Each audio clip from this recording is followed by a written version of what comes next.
This session is one of my favorites, not because it's the most earth-shaking, it's not one where you're going to learn a skill that's going to change your life, but it's one of the most eye-opening. And it not only changes how you view yourself, but it will begin to change how you view everybody else. And it will make it so it's possible to deal with people in a much richer and fuller way than you've ever been able to before. In fact, your level of tolerance of people that bug you goes way up after this session. And so whether it's your child, with 7 kids, needless to say, I get lots of bugging in my life.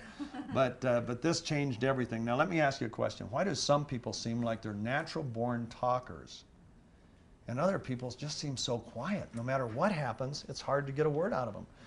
Why are some people seemingly natural-born leaders? They love to lead. They take charge in any situation, while other people, that's the last place they want to be. They want to be a follower. They want to be with someone that makes the decisions. Why are some people so accurate? They're accurate in everything. You say the milk bottle's half full, and they say, no, it's not, it's 3/4 full. And they have to say that. They can't sit still. They have to correct something that mundane. Why? Okay, it's all a matter of personality. Now here's something that's interesting. We're born with our personality types. We're born with them, we die with them. Our personality type never changes. We all have a dominant personality type and a subdominant personality type. Now there's 4 basic personality types, and we're all a combination of all 4. But we usually, 90% of us, usually have a dominant and a subdominant. Now, what happens is that dominant personality type and subdominant determine our natural inclinations, our natural drives, our natural strengths, our natural motivations, how we naturally communicate with people, how we naturally deal with people. Okay? What was the common word? Naturally. But we balance that personality type throughout our life with learned and modified behavior. We learn that if I just naturally be the way I am, people don't want to be around me. There's one personality type that always will drive people away. Always. Nobody wants to be around this person. Okay?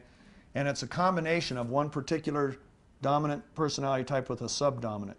You get that combination, people don't want to be around the person naturally.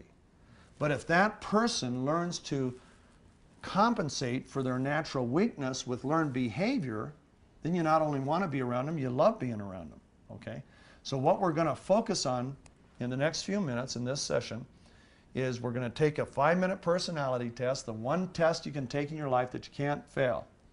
Absolutely, positively can't fail. There is no bad news in that test, only good news. Because even learning your weaknesses is really good news. I mean, I love to fly. I got my glider pilot's license when I was 16 years old. And the last thing I'd ever want to do is get in a plane with a blind pilot. Okay? And yet that's what we do in life. We fly through life half blind because we don't know our personality types. We crash into a wall. We go ahead, take control, we crash into it again. And again, it's like we make the same mistakes over and over again because we're just following our natural inclinations. What do drifters do? They go with the flow, whatever comes naturally. So they're really in trouble. That's why they can't achieve extraordinary outcomes, a drifter, because they just go with the flow. Guess what? They're always going to have their natural weaknesses rule their life. So what we're going to find out is our natural weaknesses, natural strengths, natural drives. We're going to discover how we communicate best, how we are communicated best for other people, so we can let other people that communicate with us. There's one personality type, for example, When you communicate with them, they just want to hear the facts. Just give me the facts as fast as you can. Please don't embellish. I don't need the embellishment, okay?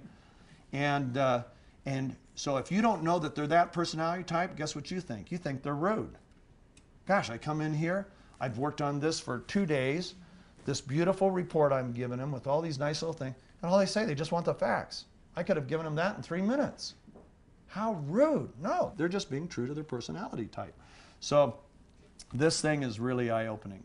And another thing that's interesting is we have at Cradle to Grave. Because I learned this information, all of this isn't my information. People a lot smarter than me created the personality test, and a man that's a lot smarter than me put it into simple terms so anybody could understand it. His name is Gary Smalley, and you're going to hear me talk about Gary throughout our sessions because he's been a tremendous influence on my life. For you at home, turn to the personality section in your workbook. Find the 5-minute personality test. You're going to see there's 10 horizontal lines, and each line has 4 words on it. Line by line, the word that is most like you gets the number 4. The word that is next most like you or next most describes you, how you feel about yourself or whatever, gets a 3. The word least like you gets a 1. What's left over gets a 2. That's how I do it. So 4 is the most like you, 3 next most like you, 1 is the least like you, 2 is what's left over. Now, every line only gets 1 4, 1 3, 1 2, 1 1. I've actually had people turn it in where every word, every line was a 4. And I said, nope, that doesn't work. So I know it's a hard decision, but you got to go through that. Then when you're done with that, turn the TV back on and I'll tell you how to interpret it. So go ahead, take your personality test, and we'll be back with you in just a minute.